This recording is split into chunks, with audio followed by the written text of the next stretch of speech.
All rise.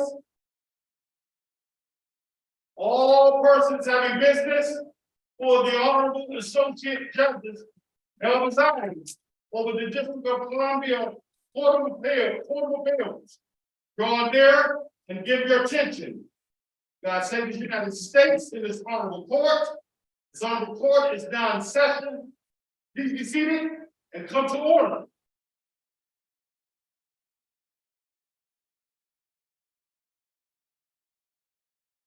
Good morning and welcome to the District of Columbia Court of Appeals.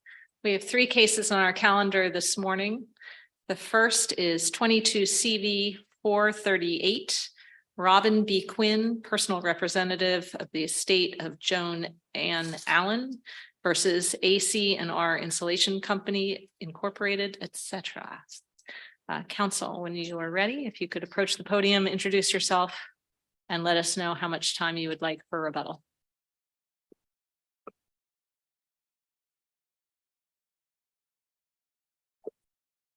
Good morning, may it please the court. My name is Matt Kiley. I represent the estate of Joanne Allen. I would like to reserve 3 minutes for rebuttal and start with 12 minutes, if that's okay.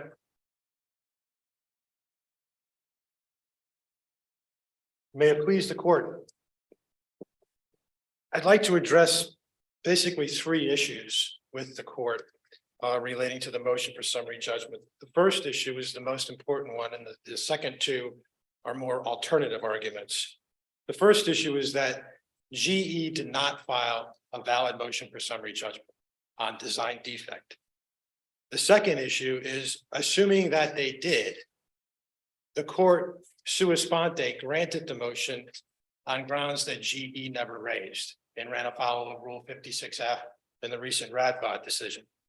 And the third issue is, assuming the motion was proper. Radbod's different, right? I mean, Radbod is a case where one party who didn't move for summary judgment at all is granted summary judgment. There are 2 parties, right? One is the movement, one is never files anything. There were 2 distinct issues in Radbod.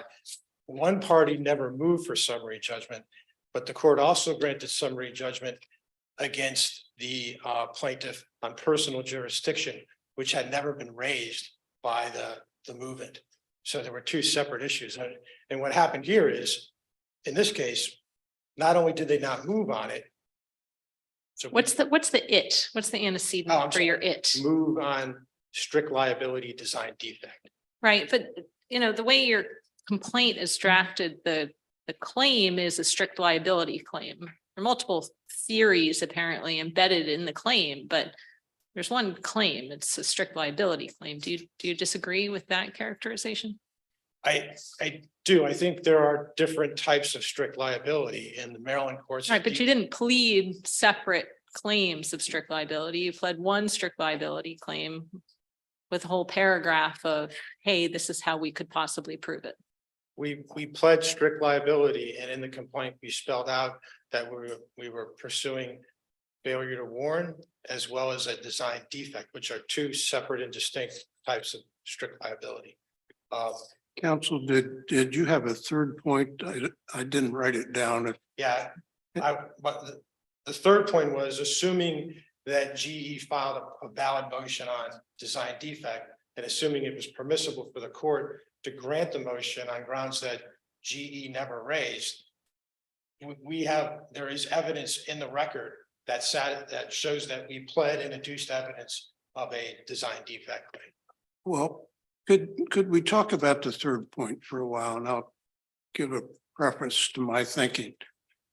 I agree that this is no way to file a motion for summary judgment, but the trial court thought, and I tend to think, that in your footnote in your opposition you said, well, doesn't matter, we're going to show that we have a valid claim. And even in your filings in the Superior Court and even in your briefs on appeal, I'm having a hard time seeing how you are going to prove design defect. Okay. The way the court broke it down in their order, they seem to be suggesting that we didn't show a malfunction. the Halliday case and the Phipps case describe there's two, for a design defect claim, you can either have a malfunction. I understand the difference. I'm Okay, all not right. seeing proof of a design defect. Well, to show a design defect, we have to demonstrate that the product behaved as it intended. When it was used, it was intended.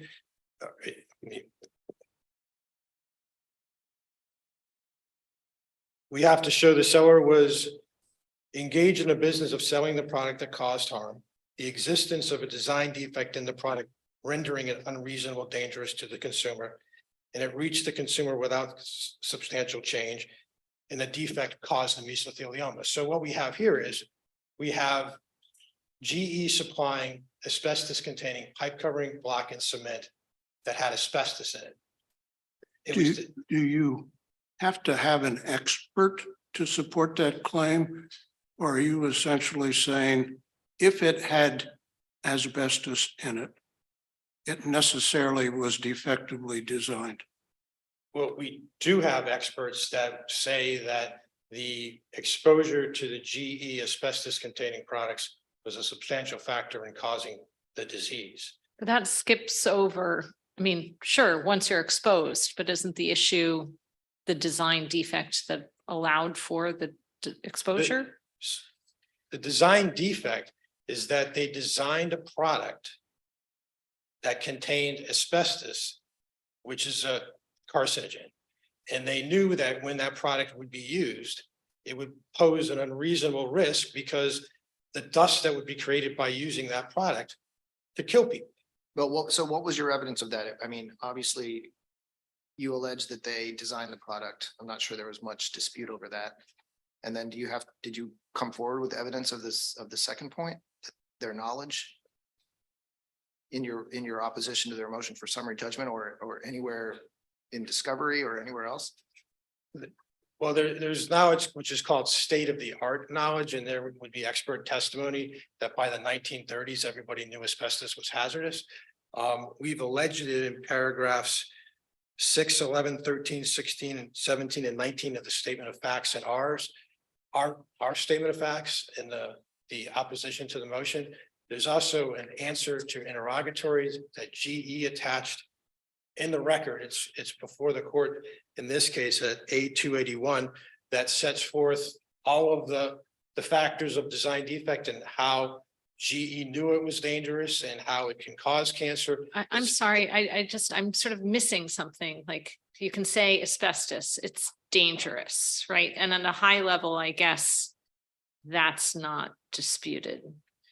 But the design defect is what is just that the insulation is created with asbestos and therefore it's dangerous. I mean, doesn't there have to be a little bit more about, well, when you put the insulation in, this is how you do it, and you have to, cut it or, manipulate it in some way that dust is created and that dust has the asbestos particles in it. Is that sort of evidence in the record, or Yes, am I it is. mistaken that how the insulation is used and how it creates the risk of people inhaling it or getting it on their clothes, that's in the record? That evidence is in the record in the statement of facts and in the answers to interrogatories that are. Where is that in the statement of facts?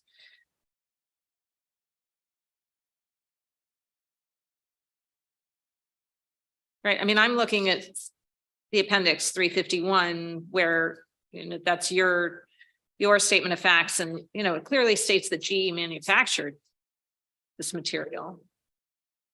Well, I can read from the. But I answer don't to- really see anything that sort of details how one uses it, how one creates the dust inevitably in using this product. But that's what it seems to me. There's evidence in the record that in the statement of facts that an individual named Don Burrows said he worked with Mr. Phillips and that they cut the asbestos and that it created dust.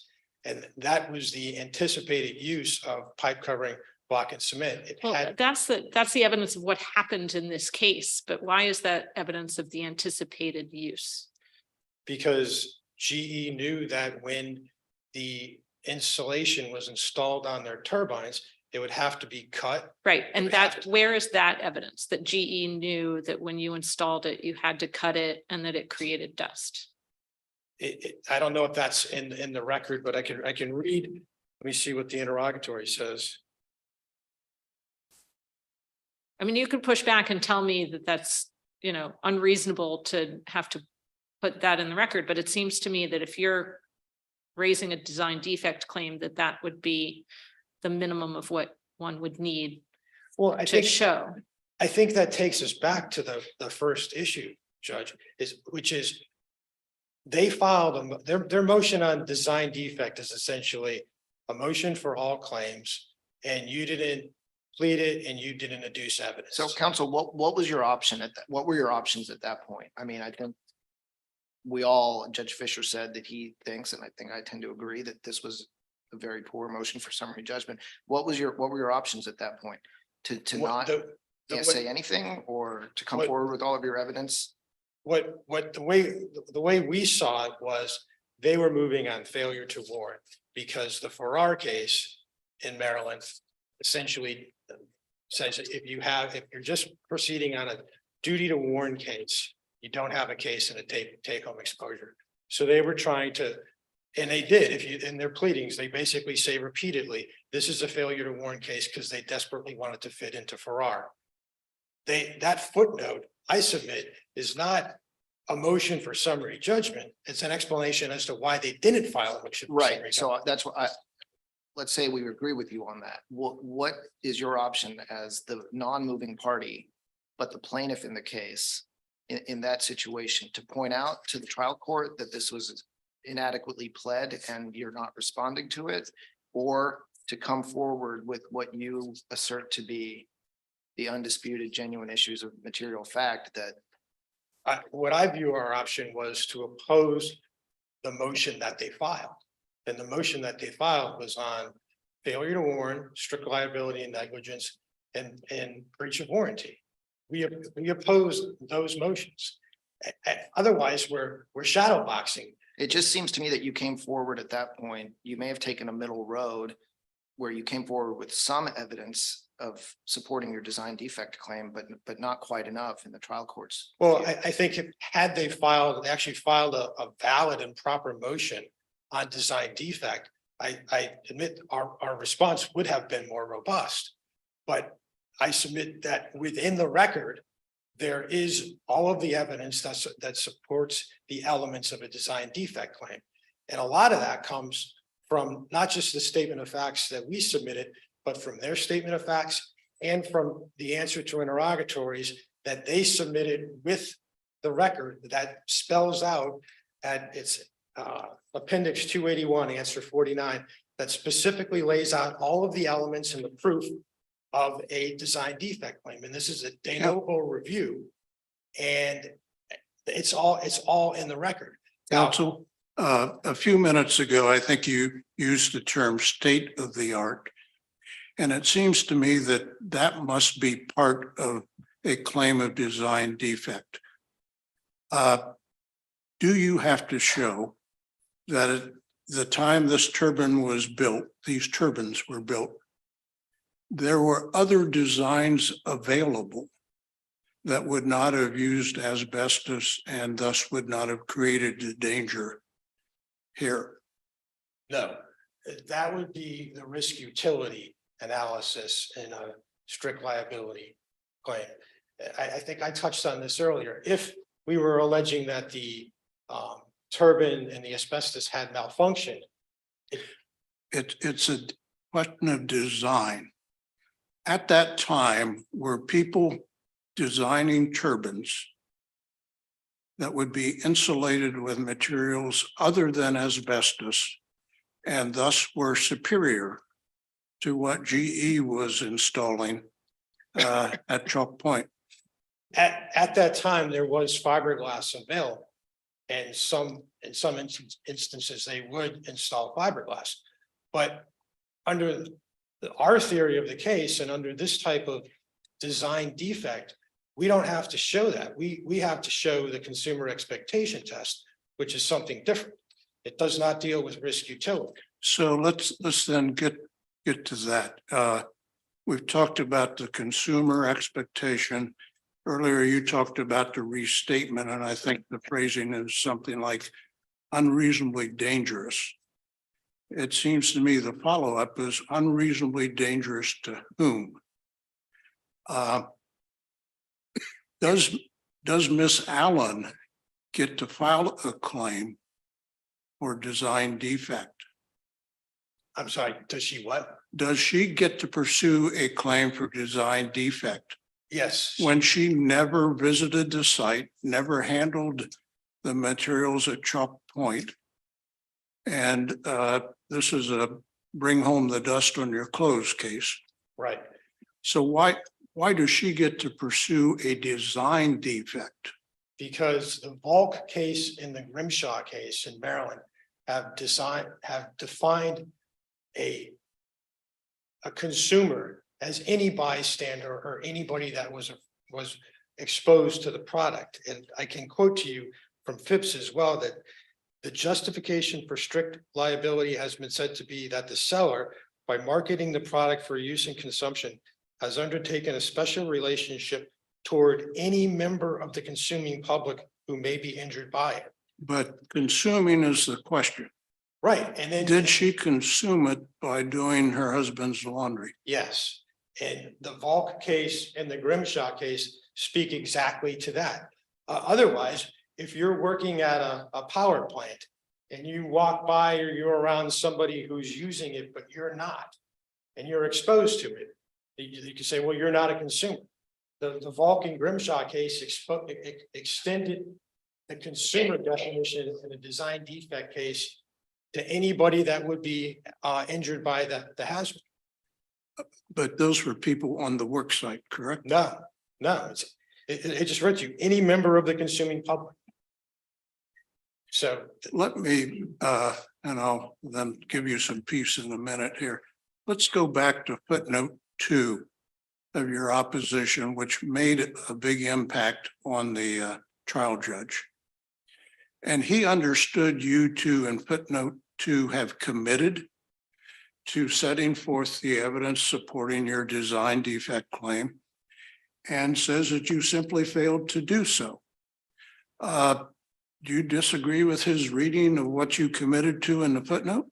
I do. I think the context of that footnote was like, we were addressing their footnote and said, we will set forth that it's demonstrably false or something like that.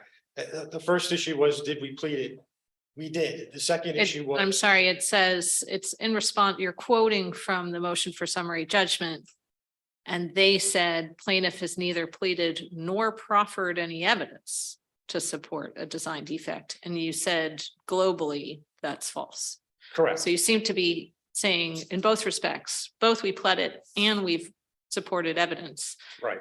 supported the claim with evidence, and yet there's Yeah. nothing else in the pleading that seems to support the claim with any evidence. Well, we talked about this earlier, we demonstrated that we pled it. And then I demonstrated in the statement of facts and in the answers to interrogatories that are in the records, show all of the elements, all of the factual basis for the elements of a design defect claim.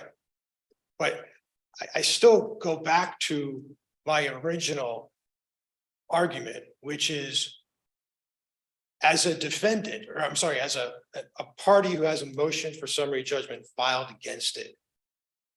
And all they say on the particular claim is, you haven't pleaded or adduced evidence. They haven't pointed to any pleadings, interrogatories, depositions, nothing. So now we're in the untenable position of having to respond to that motion on all fronts. Are they saying this issue, that? We don't know. And that's why Celotex, Beatty, and Fanos all say it's not enough. You just can't do that. And it put us in the awkward position of, we thought they weren't moving on it. They were moving on failure to warn strict liability. They say it over and over again in their memo. The actual motion itself says we're moving on failure to warn strict liability, negligent failure to warn, and breach of warranty. That's it. So when we were opposing the motion, we didn't think they were moving on design defect. I So- guess I take your point, but sort of reading through the pleadings, right? They think that you haven't pled a claim on strict liability design defect. You come back and say, yeah, we totally did. And you haven't moved for summary judgment on that. They come back and reply and say, no, we're moving for summary judgment on all claims and you haven't proved this claim up. And then the court rules. Why isn't that sort of the natural progression of litigation? Because we didn't have an opportunity to fully and robustly brief the motion, the purported motion on design defect. The only opposition of record is our reply, where we our memorandum in opposition to the motion for summary judgment, where we say, you did not move on this. You moved on failure to warn design defect, or failure to warn strict liability. And the reason they did that was because they wanted to put all of their eggs in the Farrar basket, which says a failure to warn strict liability case doesn't fly. When you came back in your motion to alter or amend, did you at that point realizing, oh, they really are coming after this claim? Did you put forward evidence at that point to support the claim? Yes. And- What was that evidence? Well, the evidence is that General Electric supplied a asbestos containing product that was known to be hazardous. They knew it would be cut, sawed, manipulated, and would create dust. That's the inherent danger in the product. They knew that someone like Mrs. Allen could potentially be exposed to it. And that Mrs. Allen would have no idea that when she was breathing the dust in her laundry room, that it could kill her. She did not contemplate any hazard with the dust. That satisfies the elements of a strict liability claim for design defect. Counsel, suppose hypothetically that we were to send this back. Do you agree that the only surviving claim would be your maybe claim of design defect? I think you've given up on all the other claims you pleaded. Is that correct? The only remaining claim would be design defect, Thank you. strict liability. I see my time is up. Would you like me to? We will let you take a breather Thank you. and we'll give you some time on rebuttal. All right. Thank you.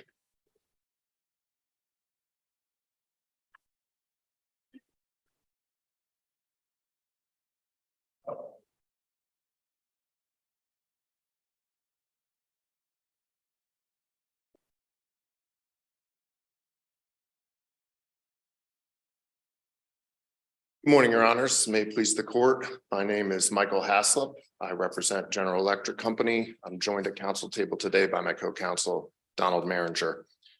For clarity, today I'll refer to my client as General Electric and I'll refer to appellant as the plaintiff.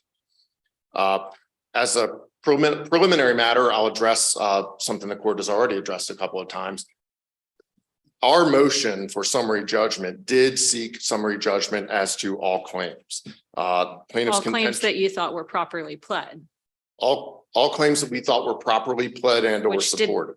did not include a design defect claim, right? You couldn't have moved for a summary judgment on the design defect claim because you said they didn't plead a design defect claim adequately. Correct. Yes, I agree with that. We don't believe that they adequately pleaded it, and we also don't believe that they supported it with evidence. But they would have never supported it with evidence if they hadn't pleaded it. So which is it? Did they plead it or? Well, I think given that this was a motion for summary judgment, the question ultimately is, it's not a motion to dismiss. The question ultimately is whether they supported their claim with evidence. Right, but you're the moving party. You bear the burden to show that there's no disputed issue of fact. And so how can you say that they've failed to create a disputed issue of fact on a claim that they haven't pled, Well, I think in your view? I think there can be a dispute as to whether their pleadings, which I think basically parrot their view of the law, are sufficient. And then a separate dispute over whether, assuming they adequately pleaded it, they supported that claim with evidence. So you were making both arguments, you're saying, in your motion for summary judgment, Yes, but yes, you were making them in a footnote. yes, Your Honor. It's not usually the place that we see arguments Yes, for and summary judgment and footnotes. and I'm sorry for interrupting you. I agree with the court, and obviously I've heard the court's comments about that so far. I think candidly, our expectation was that plaintiff would concede on design defect, just as they conceded on breach of warranty. Perhaps this would have been a good case to call a timeout in the middle of the game. And when they came back and said, oh, yes, we did plead it, maybe people should have taken a step back and you should have supplemented your motion for summary judgment.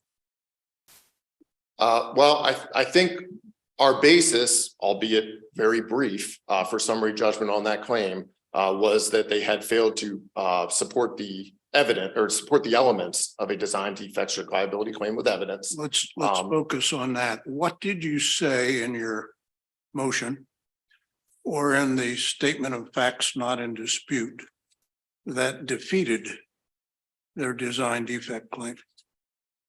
Well, as the court is clearly aware, there is not a fulsome discussion of design defect in the motions.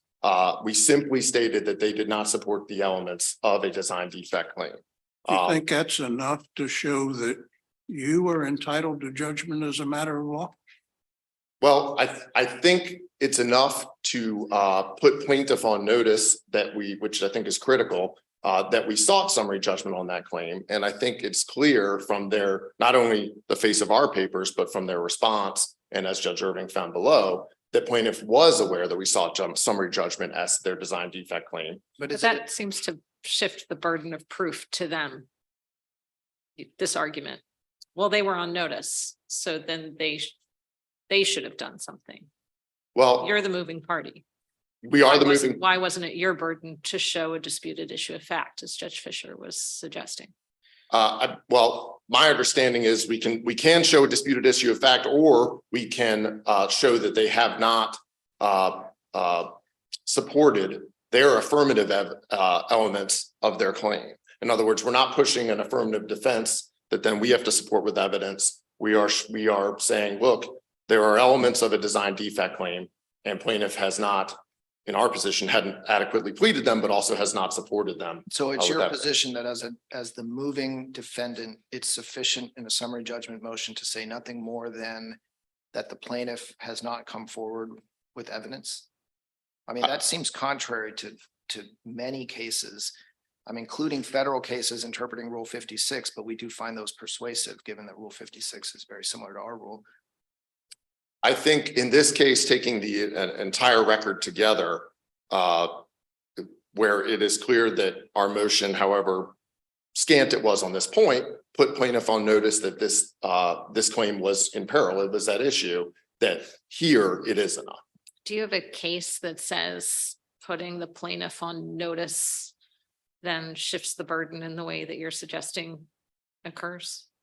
I don't know that I view it as burden shifting, but I think. Or do you have a case that gives import to this notice concept that you're putting forward? Well, right now? yes, I would turn to two authorities. One is Rule 56F, which plaintiff principally relies on, which is concerned with avoiding summary judgment in the absence of notice and an opportunity to respond, which I think clearly didn't happen here. And the Radbod case referred to earlier, which was the same thing. The reason that ran afoul of 56F and the case law and summary judgment was that the plaintiff there suffered a summary judgment on personal jurisdiction that hadn't been raised by any party. So you don't have an affirmative case that says if they're on notice, we're good to go. I do not. Counsel, I hope this inquiry will be helpful.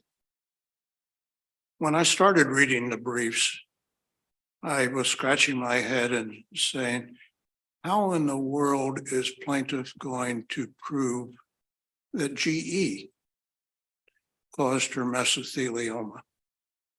But her counsel says somewhere that you never moved for summary judgment on the question of medical or proximate causation. Is that correct? We did not move on medical or proximate causation, just on design defect itself. And what do you understand to be the controlling Maryland case for a design defect claim?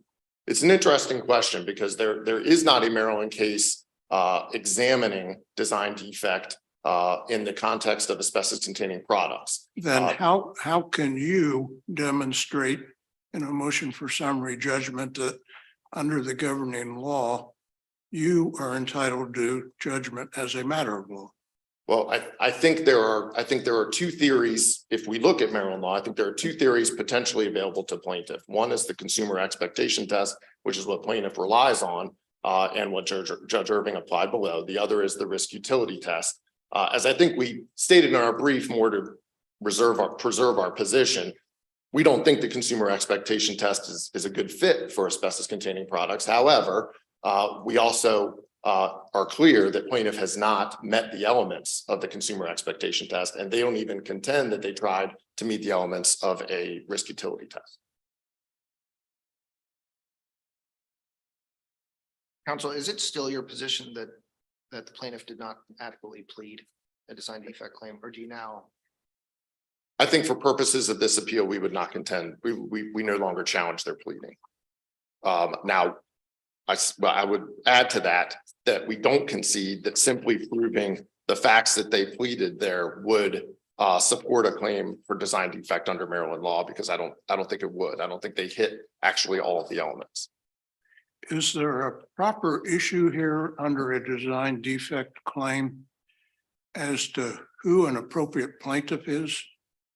Yes, and I'd like to get to that. So I appreciate that question. So it is still our contention that in addition to Judge Irving's reasoning below, another reason to affirm summary judgment here is that under Maryland law, a product manufacturer like General Electric owed no duty, no tort duty to a household member such as Ms. Allen. Was this litigated in the trial court? This is the Farrar argument that we actually devoted most of our brief to. And to be sure, we phrased most of that argument about failure to warn. However, I think it's clear from a reading of Farrar and the way we explained Farrar in our papers that the same That may be so. The logic may apply, but if it wasn't litigated in that way below, did anyone have the opportunity to engage with this argument? We will affirm on alternative grounds, but not generally when the parties haven't had a chance to litigate those grounds, because that doesn't seem fair. Understood. And I think it was litigated below, and I think it's still part and parcel of. It was litigated below clearly with respect to duty to warn, no question. And that's not even what I'm referring to.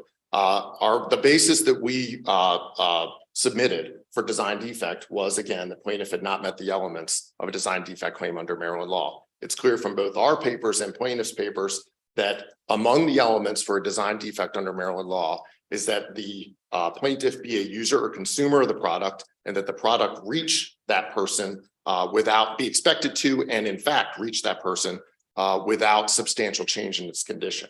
And I think that's an element of plaintiff's burden of proof in a design defect claim. And that is where Farrar ties in, along with the line of cases cited in Farrar, that Maryland law, Maryland courts do not impose tort duties that run to indeterminate classes. Can you just point to me where in your papers you made it clear that this Farrar argument applied to your design defect opposition or motion for summary judgment? So again, the only statement specifically about design defect in our motion for summary judgment was the footnote saying that they have not met the elements. However, in our reply brief, I think we got into a significant analysis of why Farrar would not only control in the context of failure to warn, but also design defect. I would also note that after that reply brief, plaintiff moved for leave to file a surreply, but failed to state any basis in the motion to justify a surreply, and that's why it was denied. Your opponent complains that Judge Irving came up with the consumer expectation test sua sponte. Is that true or not? We don't believe that it was sua sponte because it falls squarely within the, albeit broad and somewhat vague, argument that we made for summary judgment, which was that plaintiff has not met the elements. One of the elements, of course, is to prove a defect. Consumer expectations test is one test, and I believe there's no dispute in this case from plaintiff that's the appropriate test to establish design defects. So it's part and parcel of they have not raised evidence to support the elements of a design defect claim. Counsel, you're pointing to things in your reply brief, which seems somewhat unfair to me with respect to the plaintiff. I mean, you've acknowledged here that your pleading initially, your motion was inadequate in some ways. Why would the plaintiff not be entitled to simply sit back at that point and rest on the fact that you have not adequately moved for summary judgment as the moving defendant?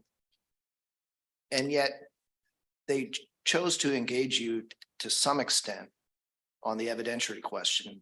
And then you're now relying on what you were able to say in response in your reply brief. It just seems to me to put them in an, awful situation, awful position. I mean, if they had given your pleading, it seems to me that they should have been entitled to say nothing more than defendant has not properly moved for summary judgment on this claim. And that's it. And you would have been stuck with what you said in your opening paper.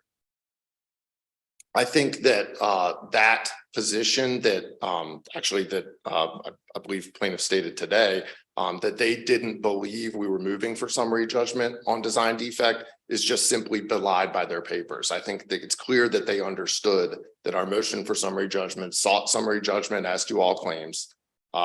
We didn't assert any affirmative defenses. We simply asserted that they why hadn't do you proved the elements. disbelieve them? I mean, they say in footnote 2, I'm looking for it right now, that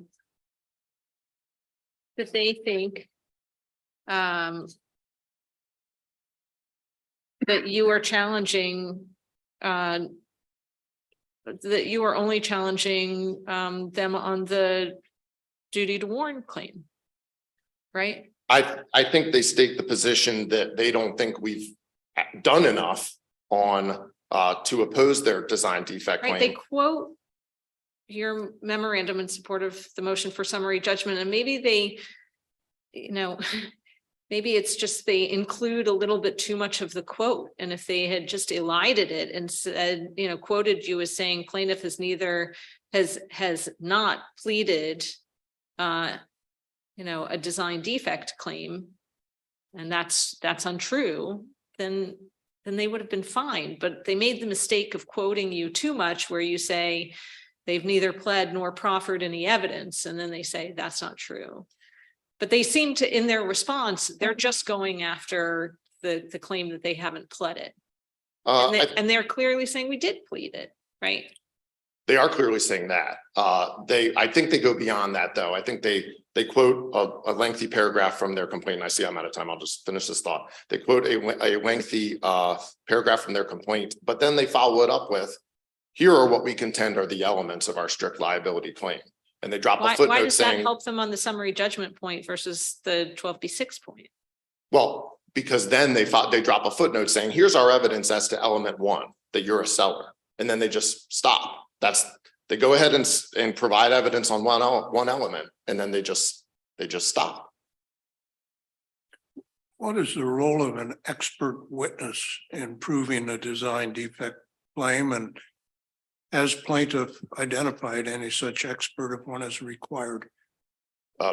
Plaintiff has not identified an expert on urban design or thermal insulation design. who could testify about what materials would have been available and appropriate in the mid-1960s in building an electricity generating turbine. I think it depends on the test. It depends on plaintiff's theory. So on consumer expectation test, I think there's an argument that they don't need expert testimony. I think it would be the cleanest way to establish a design defect. But if they can establish factually that the product at issue didn't meet the expectations of the consumer in the mid-1960s, evidence which is not in this record, then they don't need an expert necessarily. To prove it under risk utility, then absolutely they would need an expert to show that, well, there were alternative designs. Thank you. If there are no further questions, I'll be seated. Thank you, counsel.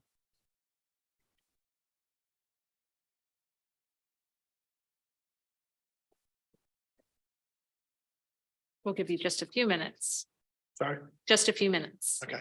Should I start? Yep. Thank you. I think Judge Schenker, the point you raised was what I was trying to articulate, probably not very gracefully earlier, which is that they basically say you didn't do it.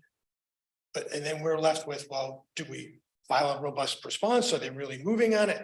We're in this sort of no man's land where we're then going to have to shadow box on what exactly is it they're moving on, what specific elements. So all we did, we said, well, not all we did, we said, yeah, we did. You said we didn't. We said we did. If you want more detail, you should have properly moved on it.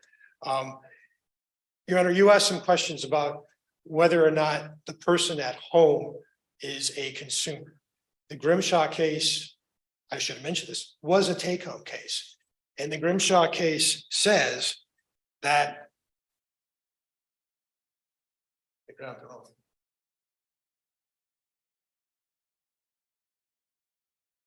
Grimshaw states, citing Volk, that the doctrine of strict liability extends to foreseeable bystanders, including household members exposed to asbestos dust brought on the workers' clothing. That's exactly this case. Grimshaw was not overruled by Farrar. Because Farrar only dealt with failure to warn. We're dealing with design defect. The other thing about design defect is failure to warn focuses on the relationship between the parties. It's a little bit like negligent, strict liability, failure to warn, negligent failure to warn. There's an overlap. Focuses on the relationship between the parties. Was it foreseeable? Was it feasible to give a warning? Design defect focuses on the product. Focuses on what? Just the product, not the defendant. So we do not have to show that GE had knowledge. In a design defect case, we do not have to demonstrate state of the art. We just need to But show. it surely cannot be the case that if a product is poorly designed and causes a cataclysm, that everybody in the world who is affected by that has a cause of action. Well, I can go back to the quote in Phipps, which says anybody who is harmed by that design defect. I can read Phipps. I've read. Yeah, and it talks about that you have to pass it on to insurance, and that's the problem with the seller. You have to, if you design a product that's unreasonably dangerous, you're going to have to face the consequences. Let me ask you a question that is bugging me. Okay. What is this case doing in the District of Columbia? The exposure, there was exposure in the District of Columbia. That exposure didn't pan out, but it was filed in the District of Columbia because of that. With Exposure to asbestos. some other defendant. They were, the way these cases work, Your Honor, we have a plaintiff who's about to die. They give a deposition. We want everybody at the deposition so we can use the transcript against them. And what happens is a lot of those defendants fall away, and they all fell away except for General Electric. And it turned out that GE, the exposure for General Electric was in Maryland, and that's why we conceded Maryland law applies. Thank you. There was a question about whether we need an expert. And I think Mr. Haslip conceded that if it's a consumer expectation test, we do not. This case is, if you look at Halliday, this is a consumer expectation case. There's no evidence of a malfunction. The asbestos product worked just like it was supposed to. And It went home, it was taken home and Mrs. Allen was exposed to the dust, and the instruction on consumer expectation is pretty straightforward. This is the Maryland pattern jury instruction. A product is defectively designed if it is made as designed by the manufacturer, but the design puts the product in a condition not contemplated by the user, which condition is unreasonably dangerous. That to me seems fairly straightforward. GE supplied a product, they knew it had asbestos in it. Mrs. Allen was exposed to the product having no idea it had asbestos in it, and it killed her. That's unreasonably dangerous and it's defective. We could debate for a long time whether she was a user, but I take your point. So thank you. Thank you. Thank you, counsel. Thanks to you all for your arguments today. The case will be submitted. Thank you.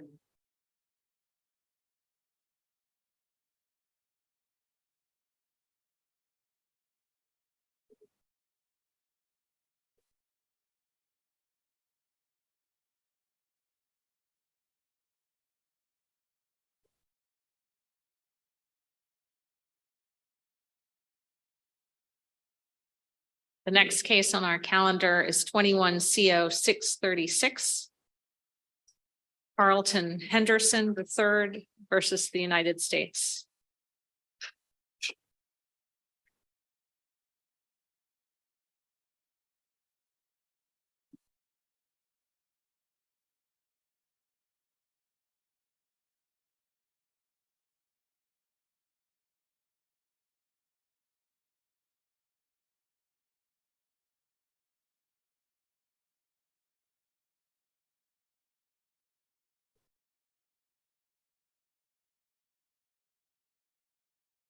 Good morning. Good morning.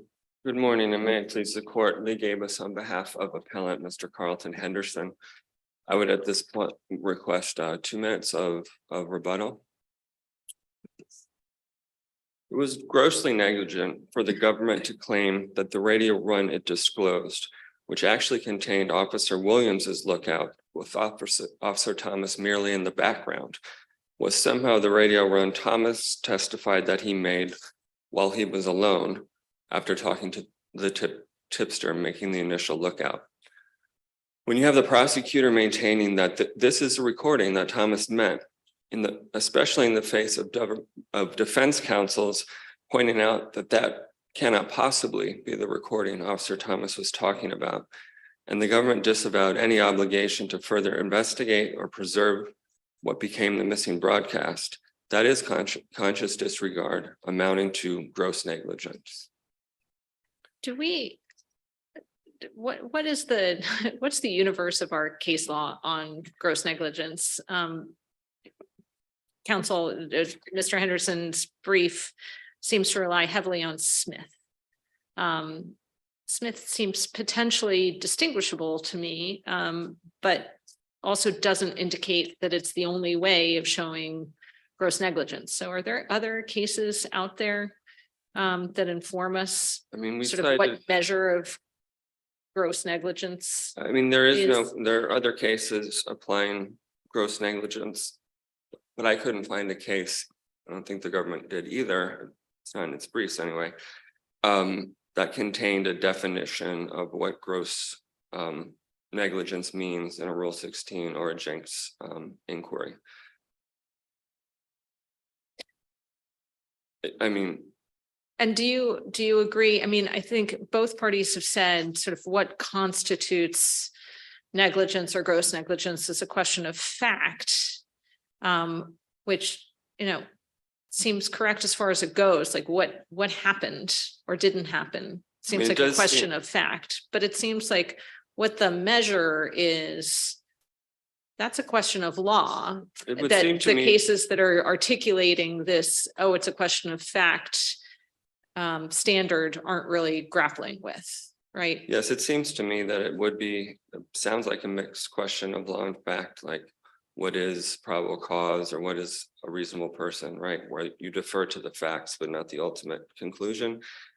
This court's case law has sort of slid over that and called the whole thing abuse of discretion or clearly erroneous. But in any event, I don't think the court here needs to toil with that because this was grossly negligent as a matter of law. Well, there you go. As a matter of law, what law defines gross negligence for the purposes of this case? I mean, the government has imported definitions from tort law. And even if the court were to agree with those, again, conscious indifference to rights or deviation from reasonable standard of care, that's what happened here, where we have Officer Thomas is saying, I was alone and I made the initial broadcast, and the government counsel saying, no, actually, what we turned over, that's what Thomas was talking about, because he's in the background of Officer Williams's radio broadcast. I mean, that cannot be. And for the prosecutor to stick his head in the sand and claim that the impossible is true, I mean, that's grossly negligent under any standard that I've seen. Is it grossly negligent if during the break in proceedings, that's what Officer Thomas told the prosecutor, and the prosecutor had no additional ability at that point to gather any more information? I mean, that's contrary to what the remand court found. I mean, the factual findings of the court below was that given Officer Thomas's, and I'm quoting, given Officer Thomas testimony that he broadcast the lookout immediately upon receiving the tip, the government should have realized that the radio run it produced, which contains Williams' lookout, was not the only recording in the case, especially after the defense pointed it out at the hearing. Had the government followed the point to its logical conclusion, it would have known to look for the recording at Unified Communications. And the trial court, the remand court also found that had the government done so, it would have found it. So we do have a factual finding. Right, but that's a factual finding of ordinary negligence. Well, And so I guess the question, sorry, go ahead. no, I was just pointing out for the facts that the trial court, the remand court found that had the prosecutor done what he was supposed to do at that point in time, carried the point to its logical conclusion, he would have gone to Unified Communications and recovered the recording. Right, but then I mean, perhaps we all agree that that's ordinary negligence, but our question here is, when does it cross the line into gross negligence? And if the prosecutor is relying on information provided by the officer, then does that cross the line into gross negligence? In this circumstance where what the prosecutor represented is an impossibility.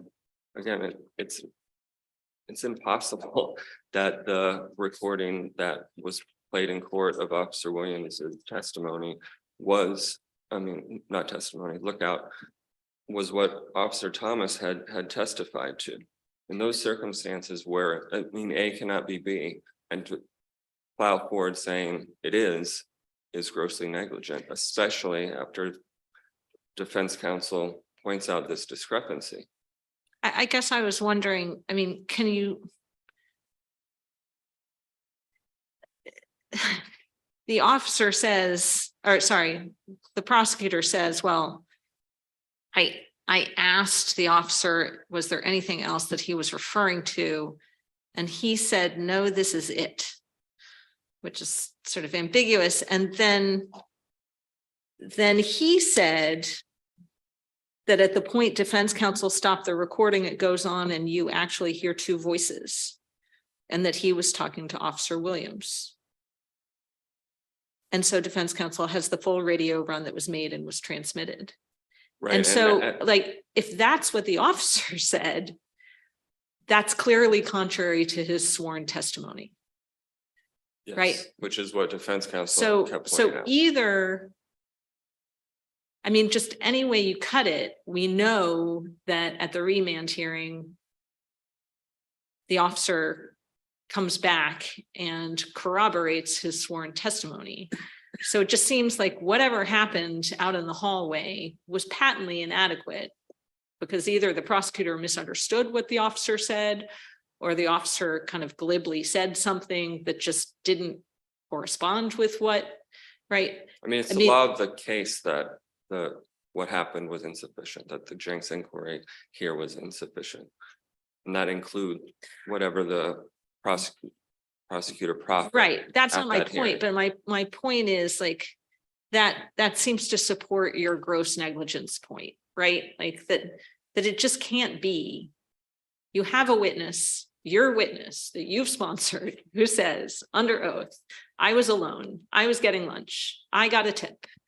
And then I went and found my friends, and then we went and confronted this gentleman, right? But, right, and to somehow claim that. But the that's response, contained- the proffer in court is, well, never mind, there are two voices on this tape and I'm one of them. It's non-responsive Or nonsensical. or And, nonsensical. But either way, it amounts to gross negligence. Are there any- Counsel, in determining how to think about this case, I guess in determining whether we think this was grossly negligent, is it permissible to take into account what was lost as a result of the gross negligence? Here, as you well know, only a portion of the information was lost. Well, this court has held in cases like Johnson and Jackson that where the loss of the material is the result of gross negligence, the trial court must exclude that witness's testimony. So finding of gross negligence under this court's binding black letter law, the remedy is to strike that witness's testimony. How do we know that only a little bit was lost? I'm- Do we know? We don't know that what the entire- I reporting mean, was. And what we were complaining about and looking for was the initial broadcast that happened presumably right after Officer Thomas talked to the anonymous tipster. That's entirely missing. Well, I guess we have is some background talk from Officer Thomas, but that's not the Jenks that we were looking for. It's not what was as important in this case, which was the initial broadcast, the initial lookout close in time. Sorry, so you were addressing prongs 2 and 3, if we assume ordinary negligence, and your argument is if it's gross negligence, we don't reach prongs 2 and 3. I don't want to interpret Judge Fisher's question. I would never presume to do that, but as I understood it, it was perhaps, is it ever part of the first prong inquiry, the gross negligence inquiry? Is the nature of the evidence that's been lost ever a part of the gross negligence inquiry?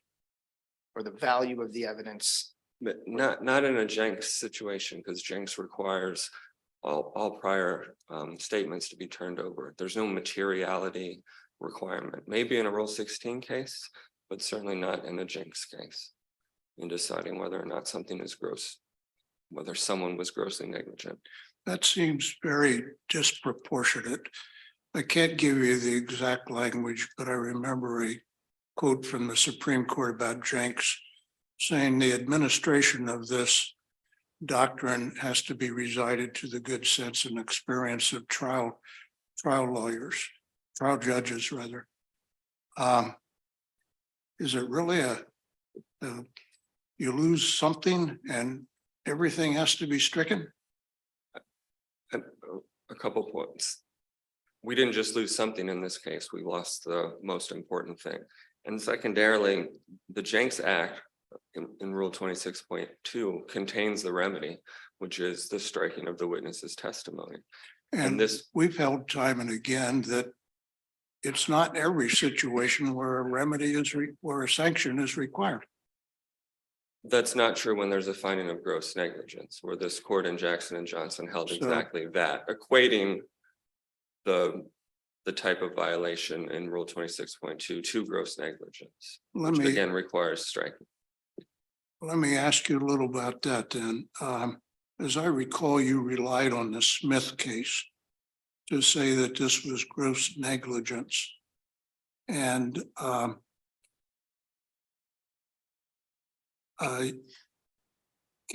parties often invoke a two bad actor rule based on Smith.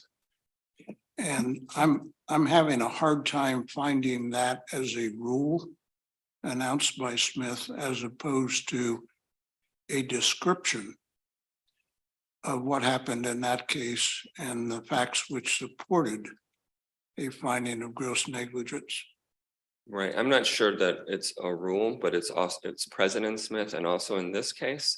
And there are, you have to look to the totality of deciding it. And as the trial court found that even prior to the hearing, both the government and the police officer should have realized that the radio run it produced wasn't it. Well, that's where I do get a little puzzled about Officer Thomas's responsibility vis-a-vis the preservation of the radio run, right? I mean, this seems different than, I think you all cited Robinson, at least in the trial court pleadings, when you were talking about a police officer's obligation to maintain their statements, right? And Robinson is a case where the police did a tape recording of a phone call or something. I mean, they had the physical tape, but here, right, you put out the radio run, it's captured by the uniform communications folks. It's hard for me to see Officer Thompson. I mean, clearly he screwed up with his radio. I'm not sure that's the kind of negligence that we're talking about from a Jenks inquiry. So No, it seems like there's, if there's any negligence here, sorry, I'm struggling with the two actor negligence. It seems like there's significant negligence with respect to the prosecution. But I'm not sure that I see the negligence with respect to Officer Thomas, and I might think that finding by the trial court was clearly erroneous. Do you want to speak to that? Yeah, I mean, 2 points. The person from Office of Unified Communications said that they would get requests from MPD as well. That was one of the entities that would make requests, not just the U.S. Attorney's Office. So that's point one. I think point two, the officer had a duty to say, hey, Mr. Prosecutor, in prepping for this case, it's clear that we don't have anything. Either you or me should go back to unified communication, which is what the trial court found. Again, that they both should have realized it's not all here. Well, the most important thing is not here. The initial radio run with the lookout. Maybe, I mean, but we don't have any testimony about that communication between the government and the officer. Like, I'd feel more comfortable with that if there had been some inquiry at the remand hearing about, well, how did you guys go about looking for the Jenks, right, before trial? And we just don't know, right? We don't know when the prosecutor reached out to the officer, when the officer, I mean, that's kind of a blank slate. What we do know is that the government was asked for Jenks. The government purported to turn over Jenks. It became very clear when its witness was on the stand that what it had turned over was not the Jenks. And then the government sort of tried to refocus everyone's attention on some statement in the recording that was turned over that made it very clear that it wasn't the Jenks that was being sought. So that's what we know. But I don't know that we know very much about what the officer did or didn't do before trial. He said he listened to the tape in preparing for the hearing, so we know that. He did say that? I believe, I'll look for it during. Okay. But I believe that was the evidence.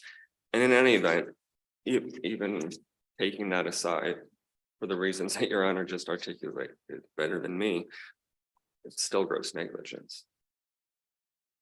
I'm out of time. I will. Yeah, if you can find that citation, that would be helpful, and we'll hear from the government now.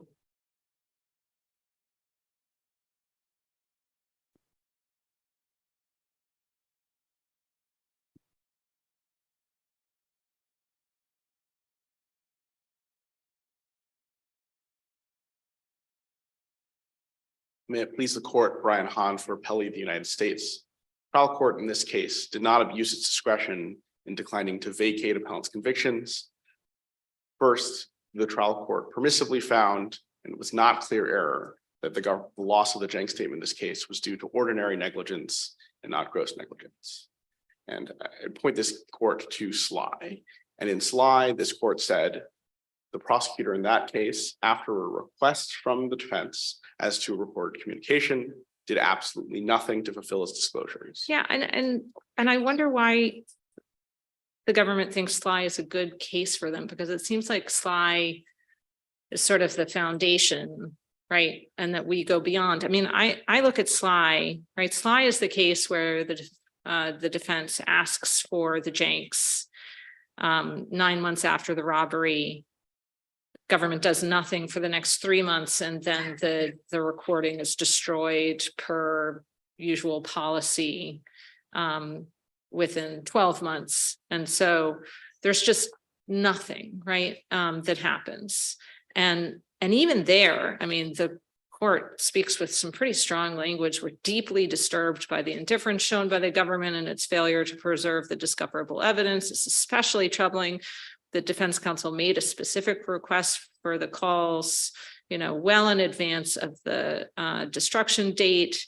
The letter couldn't have been more explicit, and the record shows that the prosecutor did absolutely nothing to comply with its duty, and this is unacceptable, and you can't ignore discovery requests. I mean, that's strong, right? And they're saying that's negligence, right? Because, I mean, you can see, you know, prosecutors are busy, they get a lot of Jenks letters, like, you know, yeah, they really, really need to take those Jenks letters seriously. They need to act on them in a timely way.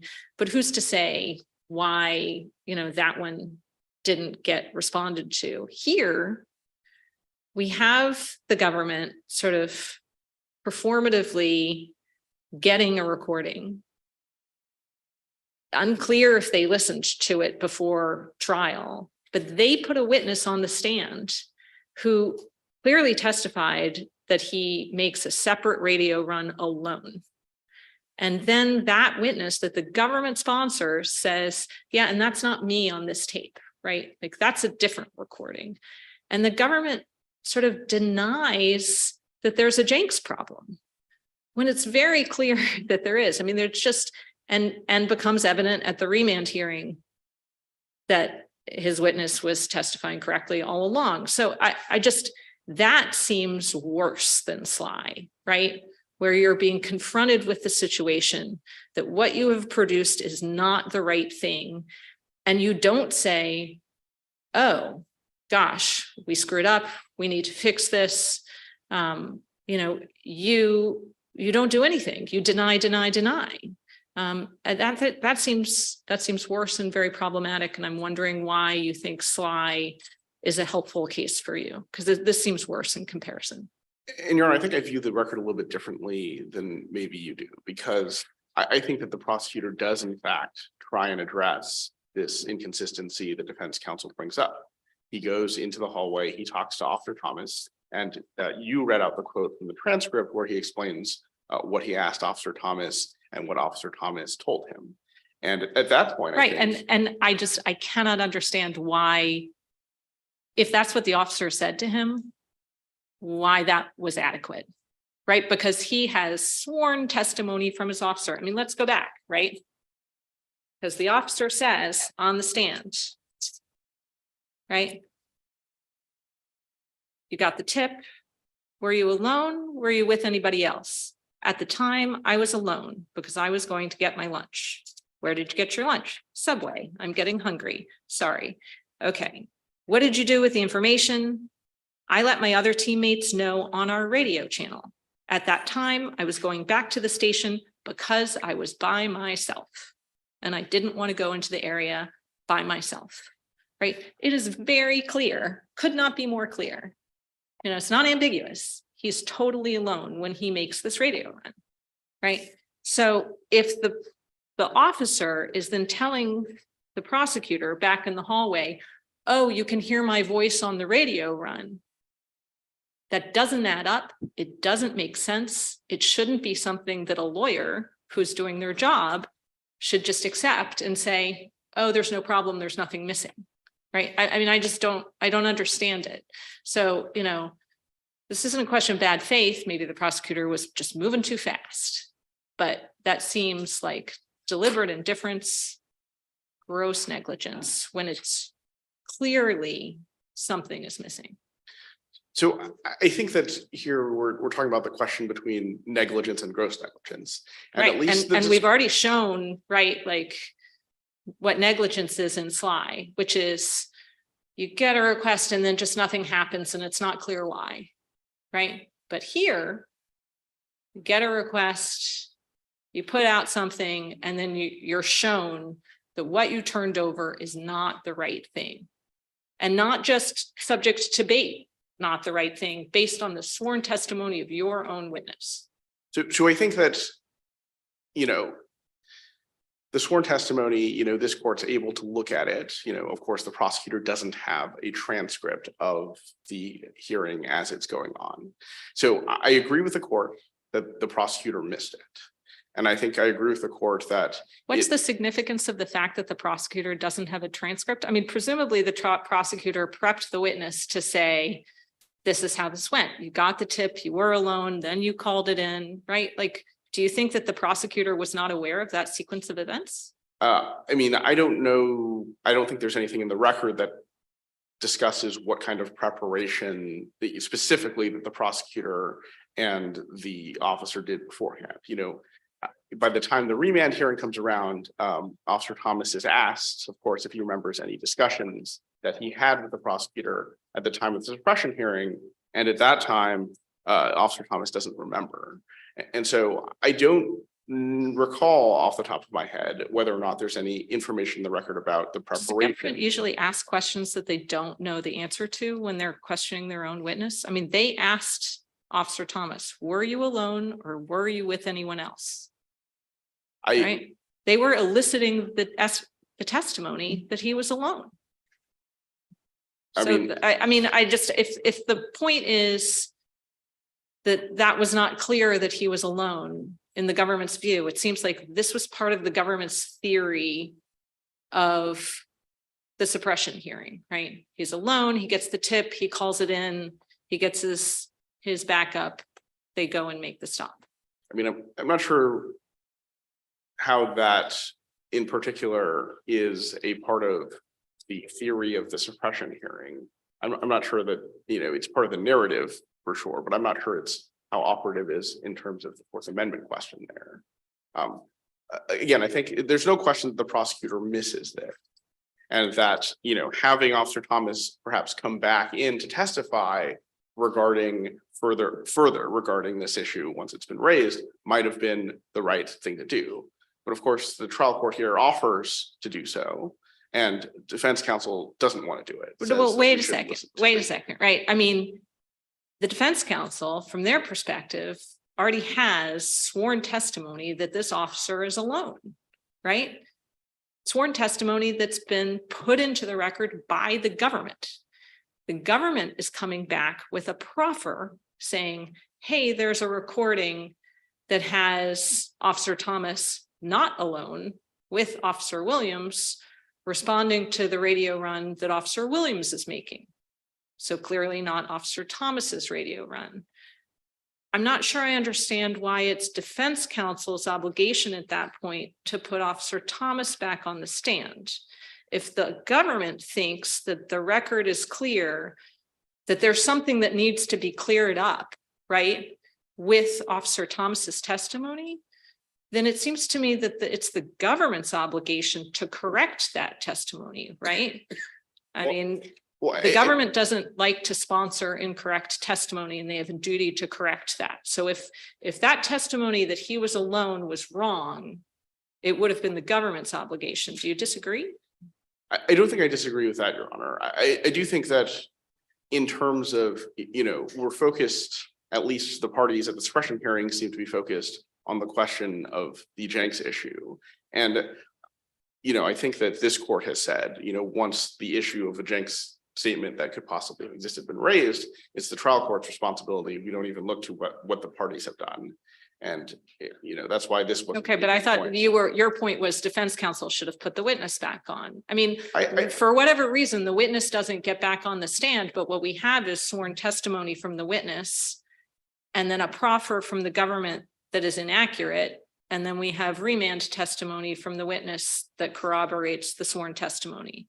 So it would seem that whatever happened in the hallway was not adequate to get to the truth of the existence of this Jenks at a time when it could have been preserved. And I'm trying to figure out why that's not gross negligence. When you are confronted with a Jenks failure and it becomes clear that something is missing, and maybe a witness tells you, oh, never mind, like this is the recording, but that doesn't make any sense with respect to their sworn testimony.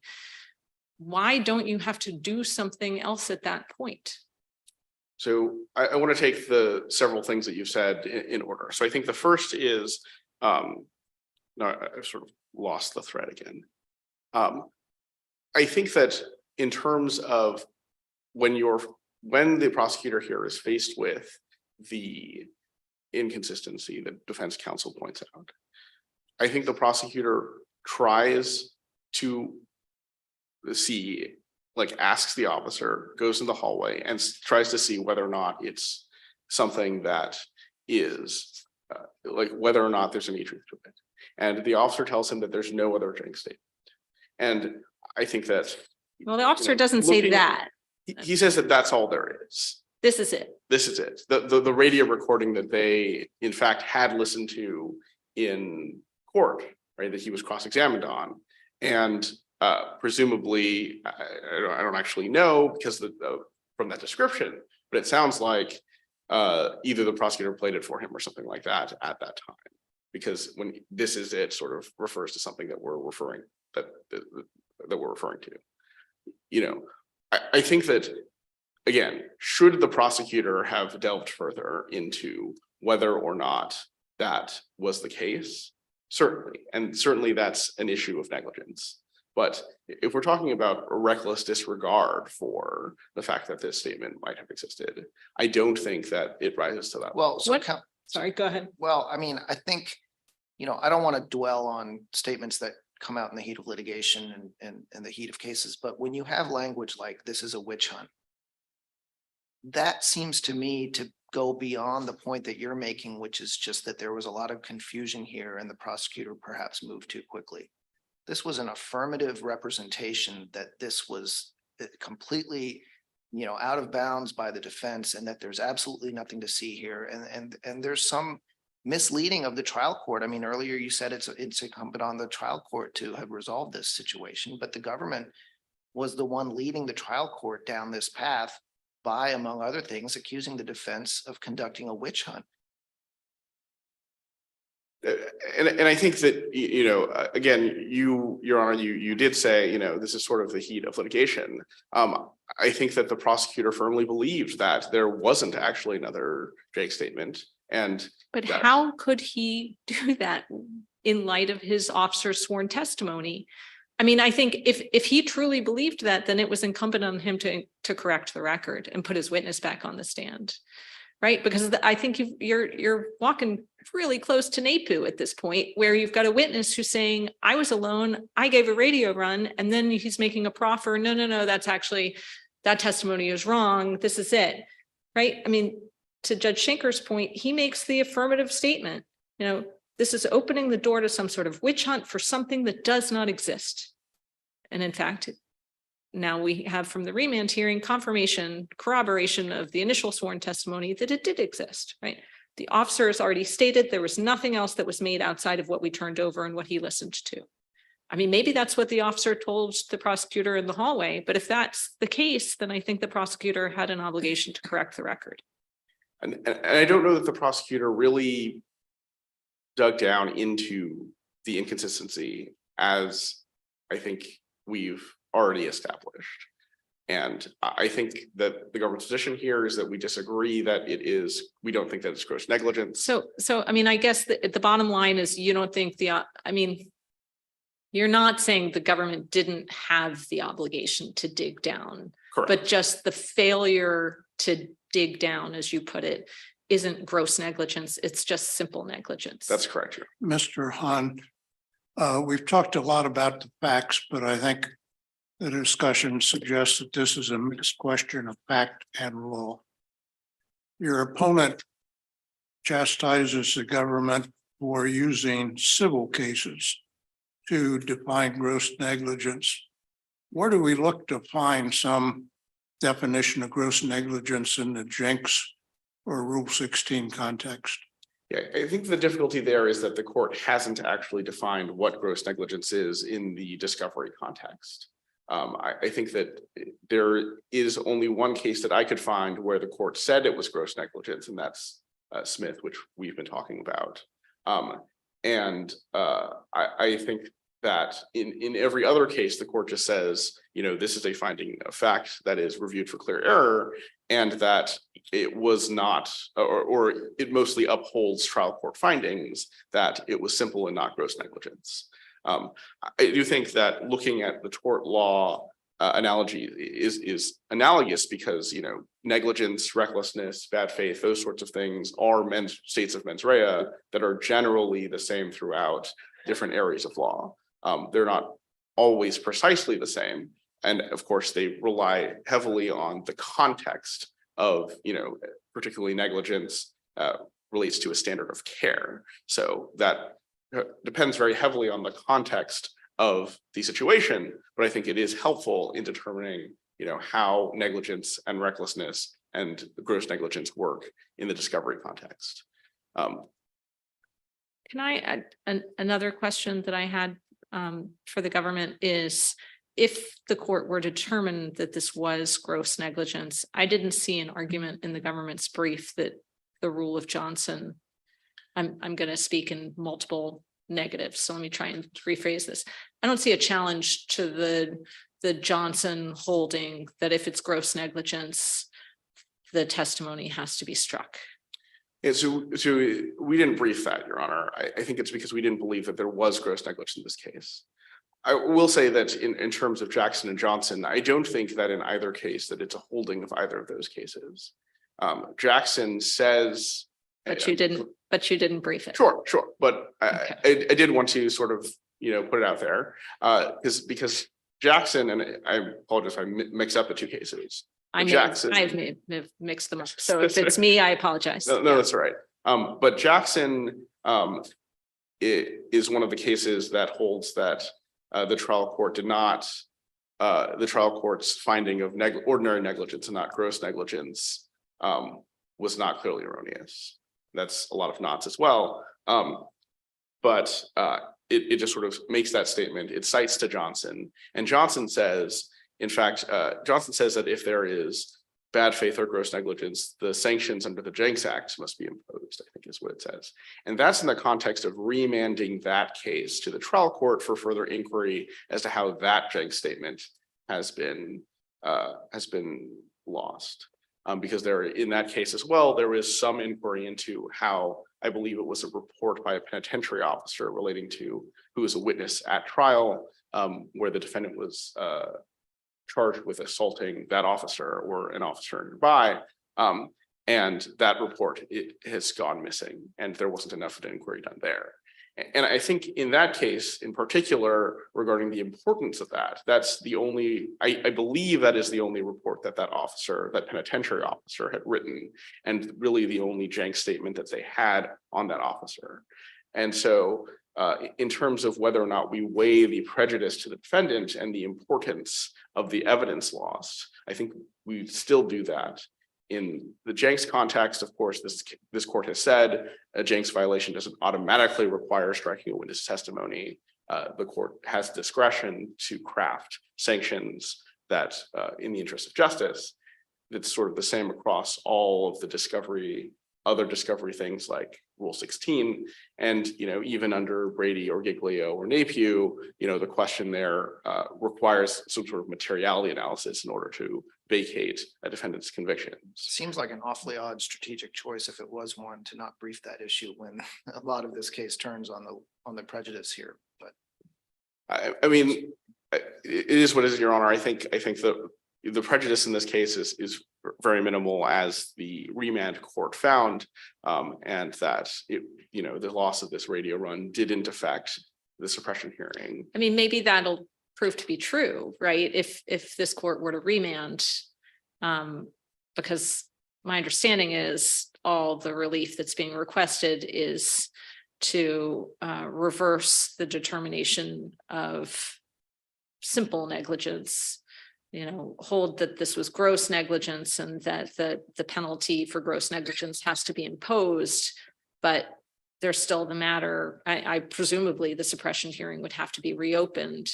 and the government would be free to put in other evidence. I don't know. I mean, the parties would have to duke it out as far as what happens next. No? I think that's right, Your Honor. If this court held that the trial court was required to strike Officer Thomas's testimony, then the remedy would be to remand, vacate the convictions, and hold a new suppression. Required in the absence of an argument by the government to do otherwise.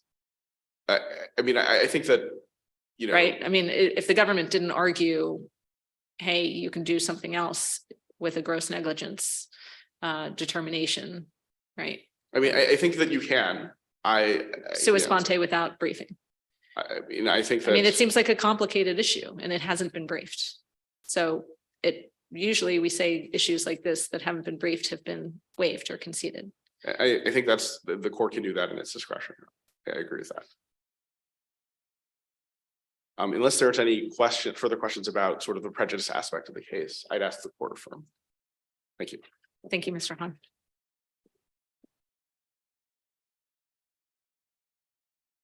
Thank you. So initially, there was a record question about the prep for the hearing. On page 71 of the suppression hearing, the prosecutor represents, I've listened to the tape, and I listened to it again this morning. And in speaking to the officer this morning, I played it for him and listened to it again with him this morning.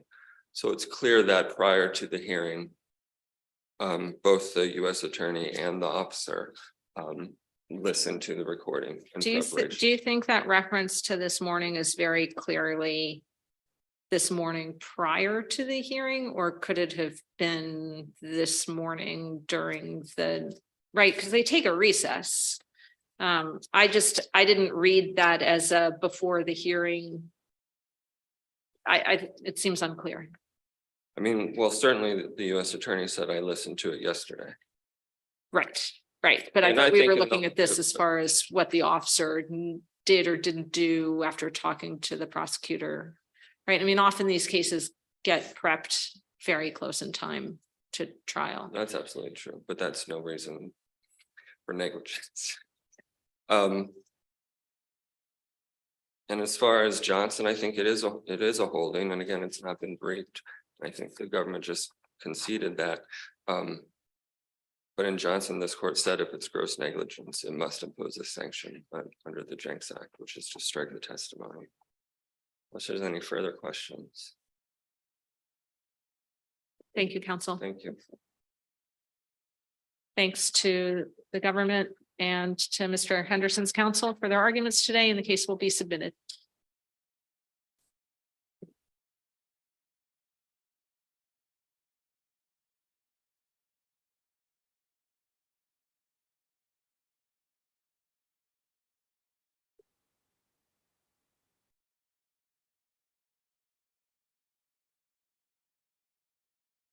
The third case on our calendar today is 21 CF Larry Jean Parker versus the United States.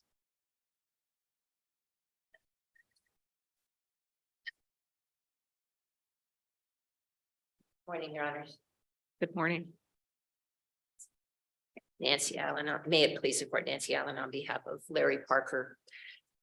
Your Honor, for purposes of this argument, Mr. Parker will focus on his primary contention that the trial court abused its discretion in neither granting appellant's mistrial motion nor instructing the jury to disregard the improper testimony of Mr. Parker's sister.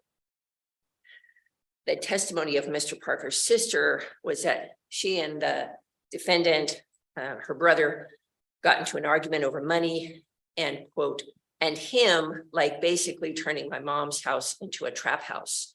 the objection to that was overruled. And then the witness was allowed to then explain to the jury that a trap house is a house where you sell drugs. Our contention is that that testimony was substantially more prejudicial than probative. And the court had an obligation at that point to instruct the jury to disregard testimony entirely. So counsel, how much of that calculus by the trial court would have been driven? And I don't believe the trial court said anything about this, but perhaps driven by the difference between a single defendant case where the testimony in question was elicited by the government versus a co-defendant case where the testimony was elicited by the co-defendant and the co-defendant attorney asked that the evidence not be stricken. So the trial court now is weighing prejudice to the co-defendant as one factor in the analysis.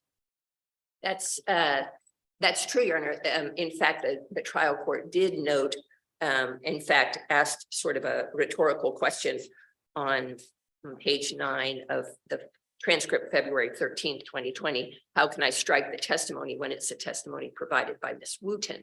However, there's really no basis for the trial court's failure to strike the testimony, since it was so much more prejudicial to Mr. Parker than it was helpful to Ms. Wooten. Ms. Wooten already had quite a bit of testimony in her favor from the sister, especially as regards to her not using drugs, not having expensive jewelry, having a car that only sometimes worked, denying herself, the finer things of life while, But you're son agreeing is- that the balance has to be struck differently, right? I don't agree with that, Your Honor. I think that perhaps in taking into account Ms. Wooten's right to present a defense, the trial court, I believe the trial court overdid the balance, because in this case, accusing appellant Parker of running a trap house, turning his mother's house into a trap house, was so much more prejudicial to him than it was helpful to Ms. Wooten, that the trial court should have struck the testimony, immediately instructed the jury to disregard the testimony. Yeah, I'm sorry, I'm belaboring the point, and I'll stop after this, but I guess that's sort of a fact-specific question here. My question is, in a case, if the exact same situation had occurred in a case where the government had elicited the testimony from one of its witnesses, are you saying that it would have to be the same outcome as in a case like this, where the testimony was elicited from a co-defendant? Well, I think, Your Honor, the case law is that when testimony comes out that is about propensity to commit other crimes, particularly as in this case, where it's the same crime, the same location, and it's testified to by someone ostensibly in the know, then yes, the response is to strike the testimony.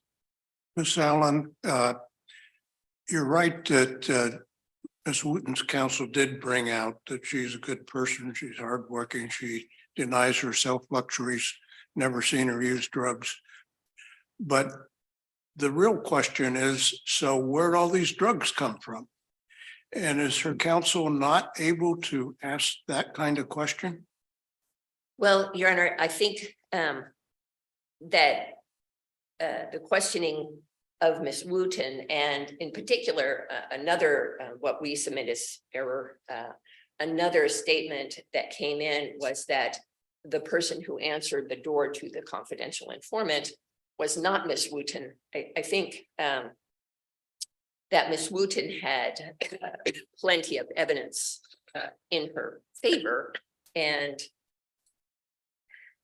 Mr. Parker, as the government pointed out, had some obstacles to overcome. And I think that the trial court in this case contributed to those obstacles by failing to strike testimony that was clearly prejudicial.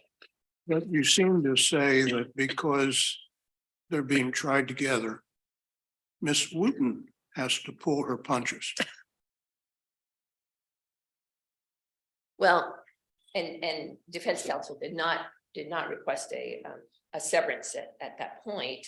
And it might have been a good idea, but I think that it's not that Ms. Wooten had to pull her punches, it's that co-defendant counsel was obligated not to put into evidence testimony that was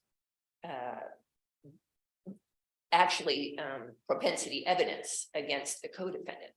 It's just, here's Mr. Parker on trial and the co-defendant's counsel puts in evidence that really takes from the jury the responsibility to decide whether or not he's running a trap house. So you're emphasizing that in your view, this was propensity evidence. Yes, and I think What if the daughter has said, I visited yesterday, there were drugs all over the place, but they were all Mr. Parker's drugs? Well, I think if the daughter had said, I visited yesterday, I saw drugs everywhere, I don't think that would raise the issue that's being raised here. If she had said those were Mr. Parker's drugs, I think that would sort of drift into this area that we're talking about here, that it's propensity evidence and that shouldn't have been allowed against Mr. Parker. They're on trial together.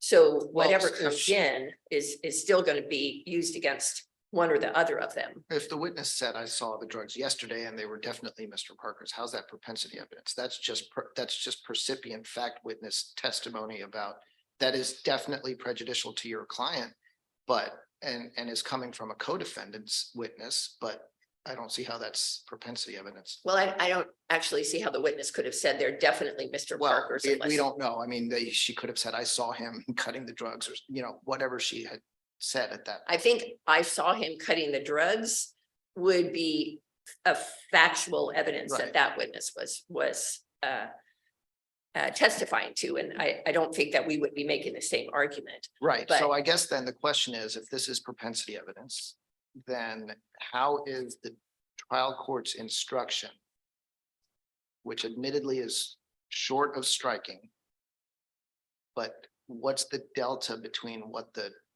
trial court told the jury to do with this information? What's the delta between that and striking, really, practically speaking, when the court said, do not consider this as propensity evidence?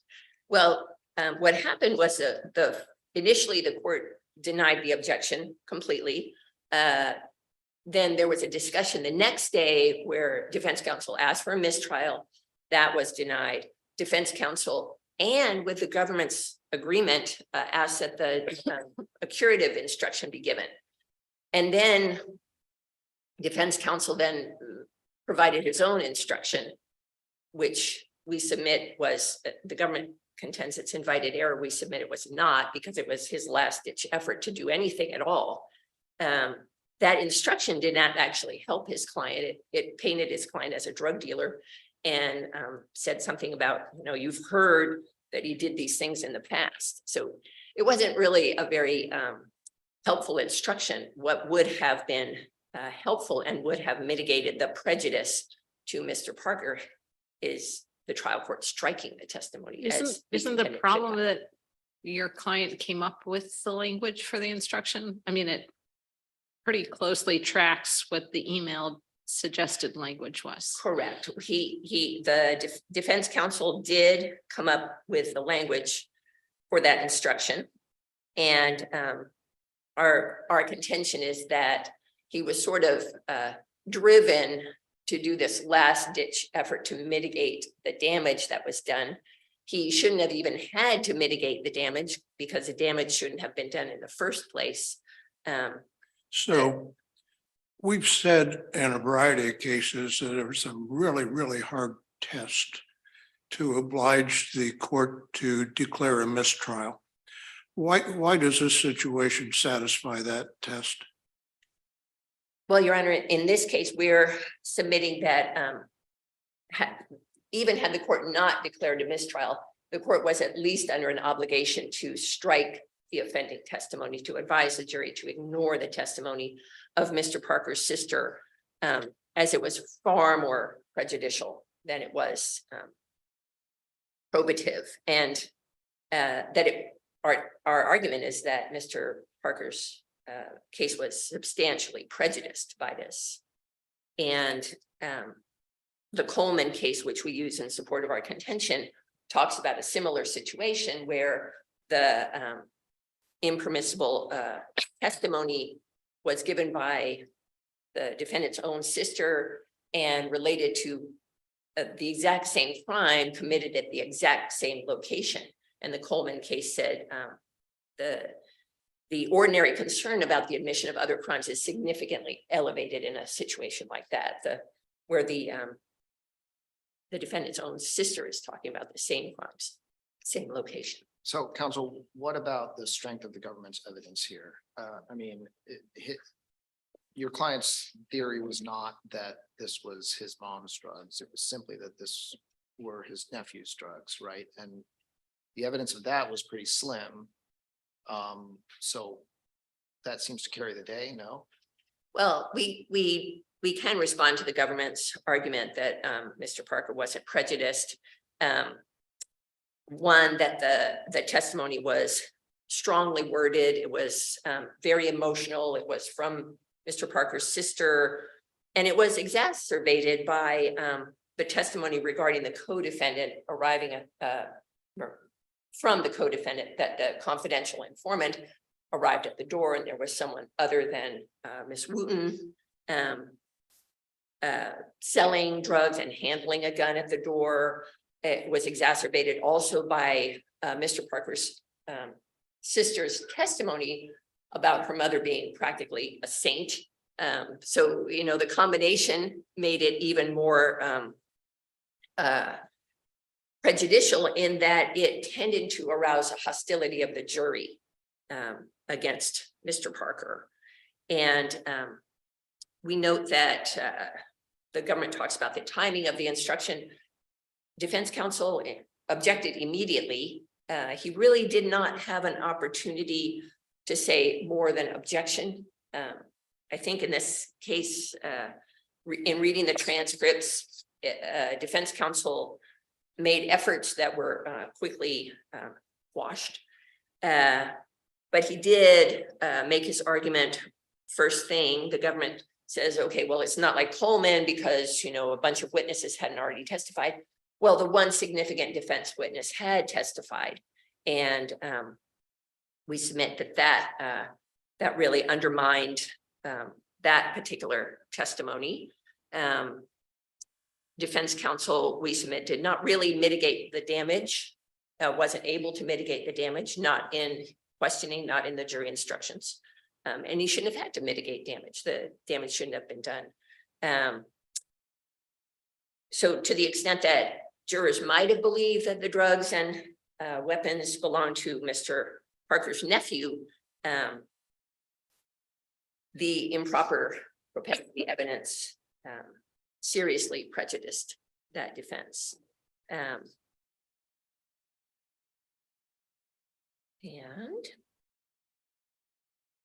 that's our response to the government's argument that Mr. Parker's case was so strong that there was not prejudice in this situation.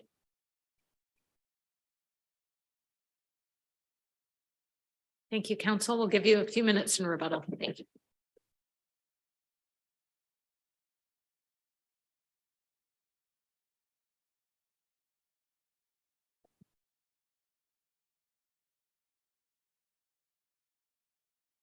May I proceed, Your Honor? Yes. Thank you. May it please the court, Timothy Cahill for the United States. The evidence of Mr. Parker's guilt in this case was very strong, and Latricia Parker's testimony did not cause significant prejudice and does not warrant reversal. I'd like to begin by going over the strength of that evidence because it provides critical context for the court's evaluation here of whether or not there was sufficient prejudice to warrant reversal. Just the fact that you're going to prejudice to indicate that the government agrees that this testimony should have been struck. That's correct, Your Honor. We indicated that in the brief, and I will briefly distinguish why I understand there were some questions during appellant's oral argument about hypotheticals. If this was more directly tied to the evidence of the crimes charged in time, it potentially could have been that case. We'd be talking about whether it met different types of tests under Johnson and Tolliver or under Drew. As we acknowledged in the brief, we don't believe that there was a foundation in this case. And so we agree that there was error, but we adamantly maintain that it was not reversible error. Although Mr. Parker provided a false address to the police, it was undisputed at trial that he lived at the Coral Street home where all of the contraband was found. And specifically in the bedroom where on a nightstand, multiple Ziploc bags of cocaine and fentanyl, a large amount of cash, a flip phone that contained communications indicating arranging a drug sale, a key to a BMW that was parked nearby, a BMW that was registered to Mr. Parker, in which a loaded handgun with his DNA on it was found. Jail calls were played for the jury, in which Mr. Parker referenced the car as my car, referenced the gun inside it as my gun, indicated that he was aware of another gun in the residence that was found hidden in a coat rack just inside the door, indicated his awareness of the drugs inside the residence, and speculated about who had tipped off the police. Furthermore, throughout the house, thousands of dollars worth of cocaine and heroin were found, packaged for Counsel, this distribution. seems like one of those weird cases where the strength of the government's evidence actually, in some ways, cuts in favor of your colleague's argument in the other direction. And bear with me on that, but well, I'll make it very simple. Basically, the government's theory was this is a very big drug dealer. Sister's testimony was this is a very big drug dealer. I mean, doesn't that? I mean, your evidence certainly established that, but the sister's pretty much confirming. And then we have cases talking about co-defendant being a second prosecutor. That's what this seems to be, which I realize is more of a severance issue. But anyway, I don't really have a question here other than the fact that you're almost underscoring the fact that the sister's testimony here went directly to the heart of the government's case. And I'll also note in that regard that you had an expert talk about how this was a one-stop shop, which is pretty much exactly what the sister was saying. So Your Honor, I would disagree with the interpretation of the strength of the evidence as weighing against the government here. And I would point to the fact that this wasn't just overwhelming evidence that there was distribution. In fact, Mr. Parker at trial didn't even meaningfully contest that there was drug distribution. Of course, his theory is that his nephew was dealing drugs out of the house. So that wasn't really actually what was being even disputed at trial. But I would go further to say that the strength of the evidence that it was specifically Mr. Parker who was responsible for the drug distribution at that house was overwhelming. And in fact, the jury acquitted Ms. Wooten, who was the co-defendant. And there was not as strong of evidence for her. There was not DNA evidence on a gun for her. There was not contraband found specifically in her bedroom. There were not text messages from her arranging drug sales. So there was not as strong of evidence against Ms. Wooten, and the jury acquitted. With respect to Mr. Parker, there was all of that evidence indicating that he was the person who was operating the drug sales out of this house. And so when evaluating whether or not there was significant prejudice, I think it's very pertinent and supports the government's argument that this does not warrant reversal here under the totality of the circumstances, given that irrespective of Patricia Parker's testimony, again, the evidence against Mr. Parker specifically as being the one who was dealing those drugs was overwhelming. And I did also want to address then the mitigation efforts that the court took, the curative instruction. Would note, as we noted in our brief, that contrary to the Coleman case, where defense counsel immediately asked for a curative instruction, repeatedly asked for a curative instruction, and the court continuously delayed that effort. Here, the first time that a curative instruction was requested was overnight between the days of trial. And then the curative instruction was given as part of the jury instructions, which was the first thing that happened the following day. So the court actually gave that curative instruction at the first opportunity after it was requested. How exactly was the instruction curative? So, Your Honor, we acknowledge that this was not as strongly worded as an instruction as in, for instance, the Coleman case, but especially as delivered to a jury of lay people, we believe that the message conveyed in the instruction certainly indicated to the jury what they should be considering in determining Mr. Parker's guilt in this case and what they should not.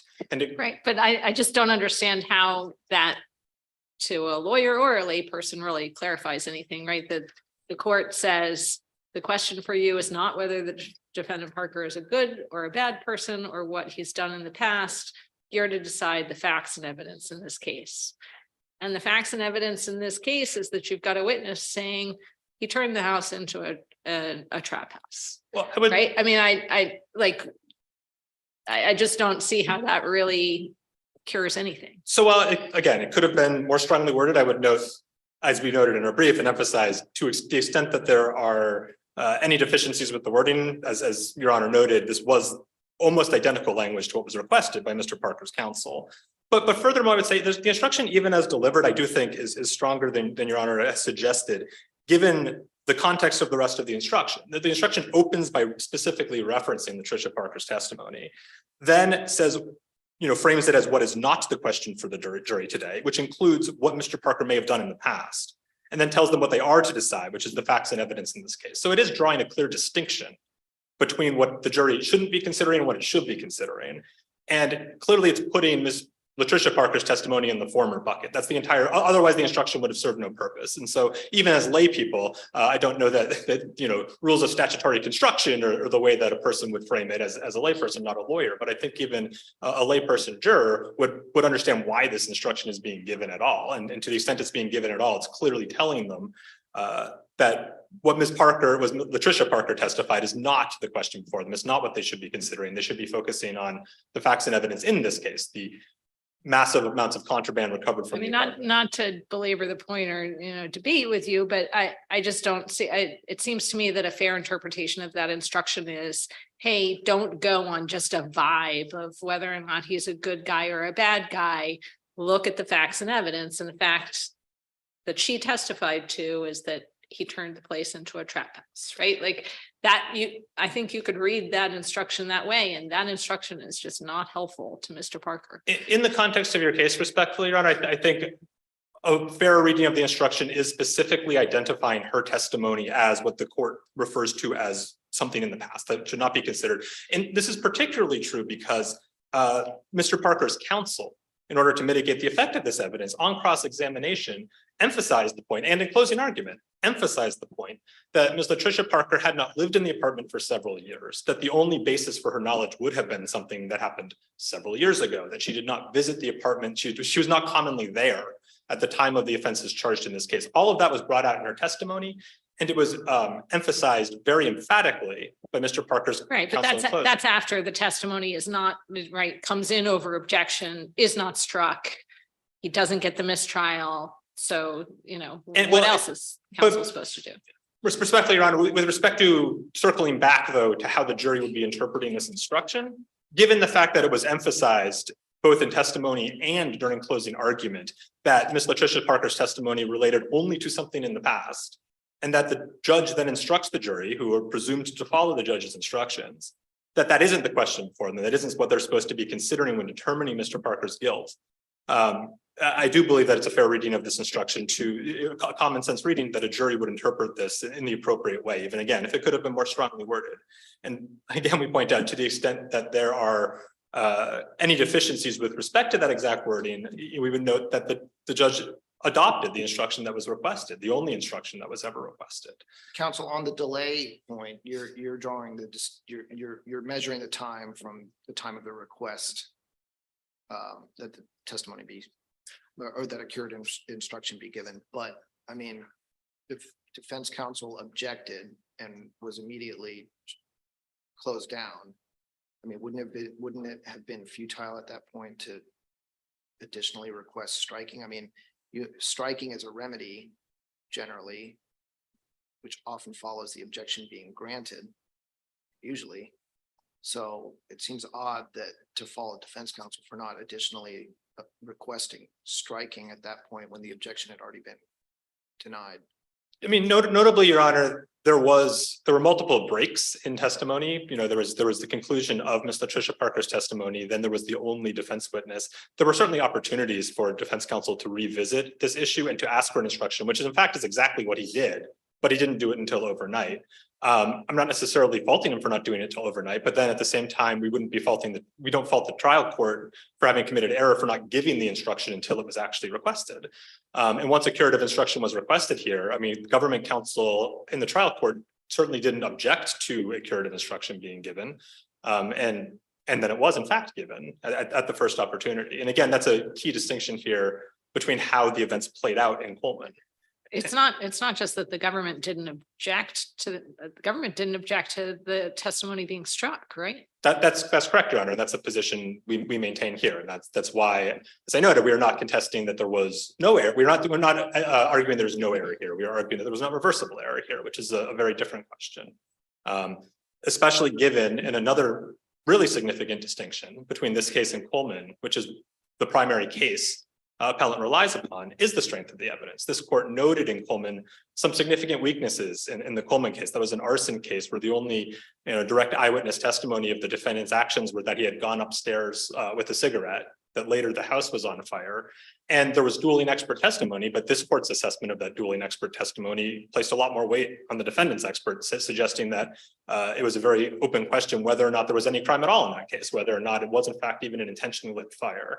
So this court, its harmlessness analysis in Coleman, led it to what we think would be a very different place than the analysis here, where again, there was overwhelming evidence, not just that this house was being used for drug distribution, but that it was Mr. Parker specifically who was the individual responsible for the contraband and for the drug distribution from the house. Right. I mean, my point was only, you have the defense asking for the testimony to be struck. You have the government saying, sure, not opposing. It's curious that the trial court didn't just strike the testimony. I think we wouldn't be here. And, I credit the government for being here and saying, look, we still agree that it should have been struck. We're just arguing harm. So, it's an oddity of this case that when you have two parties agreeing on the correct result, the trial court went a different way. I don't disagree with that reading of the record, Your Honor. Again, our position, though, is that given the sequence in which this played out and the overwhelming evidence against Mr. Parker, that under the totality of the circumstances, looking at the entirety of this record, there was the court can rest assured there was no significant prejudice. This error did not warrant reversal here. I did want to touch briefly. I know appellant indicated they would not be expressly advancing or arguing the second claim, but since it did come up in the course of argument, I did just want to reiterate the government's position with respect to the hearsay testimony. We also are not contending that was not erroneous. That was evidence that we acknowledge, should not have come in under the identity exception. But that evidence, especially is not prejudicial here, given that it not only, not use a double negative, but not only did it not contradict Mr. Parker's defense, but it arguably bolstered his defense that he never claimed during the course of trial that Ms. Wooten was the individual responsible for selling drugs. He claimed that it was his 17-year-old male nephew. So even the evidence that should not have been placed before the jury, once it was that there was a suspect who did not look like Ms. Wooten, who was observed selling drugs. Mr. Cahill, I looked and couldn't find, maybe what was the actual description that the undercover informant gave to the police officers? So I don't have that off the top of my head, Your Honor, from the affidavit in question. It certainly was not part of the trial record, so it wasn't something that was before the court or the jury in any respect. My understanding and my memory is that had more details of that description come in, they may have more closely matched Mr. Parker than his nephew. And I believe this is consistent with how this plays out in the trial court, because you may recall, this is addressed in the briefing, Mr. Parker's counsel, when the question of the informant's testimony potentially coming in first is raised, he joins the government in opposing it and actually expresses concern that this might point the attention at him. The reason I ask is it appeared to me the description had been sanitized. In this case, it was sanitized by the co-defendant's lawyer. But can you confirm or dispel that impression? And again, Your Honor, I don't have at the top of my memory exactly how the description is phrased, but I think Your Honor's impression is correct that the affidavit does not say an individual who does not look like Ms. Wu. The affidavit provided an actual description of the individual. I don't recall off the top of my head what that description was, but I think it's clear in the record that Mr. Parker's trial counsel was concerned that evidence would come in of a description that appeared to match him. But when that didn't happen, he, I think very, very logically and reasonably just drops the issue. Unlike with Latricia Parker's testimony, where he took very active steps to mitigate it, he never mentioned this again. I think because he realized that the only testimony that came in was that it was someone who didn't match Ms. Wooten. And his theory of the defense is that it was 17-year-old Tati Parker, that was wholly consistent with the theory that he was presenting at trial and such. We don't believe that there's any understanding in which that evidence could have been prejudicial, and certainly not to the extent of warranting reversal. I do see that my time is up, so.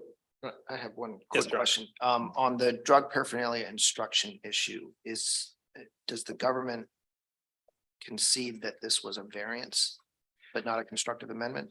I don't think we quite so far. The standard on a variance does require excuse me, Your Honor. Here we go.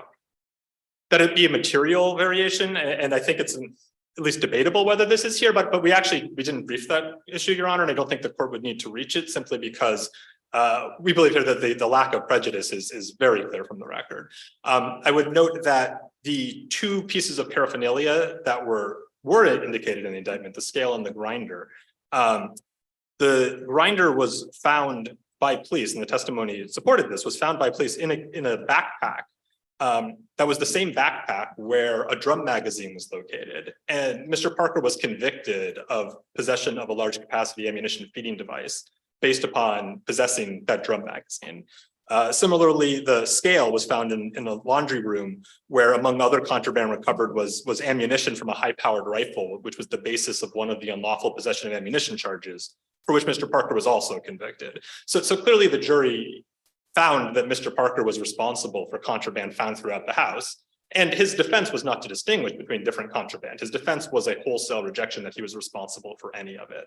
So given that theory of the defense and given the evidence as it was presented at trial, we submit that the court can resolve that claim on the absence of any prejudice as well. And if there are no further questions, we would ask that the court affirm the judgment of the Superior Court. Thank you. Mr. Cahill. Ms. Allen will give you just a few minutes. Just a couple of things. Your Honor, this case gives this court an opportunity to consider, we believe, the responsibility of the trial judge in protecting the rights of a criminal defendant, particularly where certain of trial counsel's decisions cannot be attributed to strategy. For example, the failure to make an MJOA on any of the 14 counts of the felony indictment. In addition, This Your Honor, sounds like arguments that should be properly made in a 23-110. Is there one That's- that's been filed, there or will is there be one one, that's there will be pending? one filed, Your Honor. Additionally, we want to note a couple of things as to the trial court's responsibility. The Lucas versus United States that we cited in our brief stated that the counsel's mere failure to request a limiting instruction does not necessarily relieve the trial court of the responsibility to properly instruct the jury. And that's what we contend happened after Ms. Parker's prejudicial statement. In addition, Your Honor, although defense counsel did not make a severance argument after at a point where it might have been at least considered, we note that the trial court can sua sponte sever a case where it appears that now the co-defendant has become a second prosecutor, and the court was asking government about that earlier. So the failure to strike before a request is made, it could be done, certainly, but that you would agree that would be reviewed for plain error? We submit that the trial court, having heard the testimony, should have Right, struck but- at that point, and Right, that's but been. the failure to do so would be reviewed for plain error, because by definition it was. Well, actually, in that case, the defense counsel did object to the testimony. So he did object to the testimony. He did come in the very next day, move for a mistrial, and then failing all of that, came up with his idea of a mitigating jury instruction. There's nothing else. Thank you, counsel. Thank you. Thanks to you both for your arguments today. We appreciate your time. The case will be submitted and this court stands adjourned. All rise.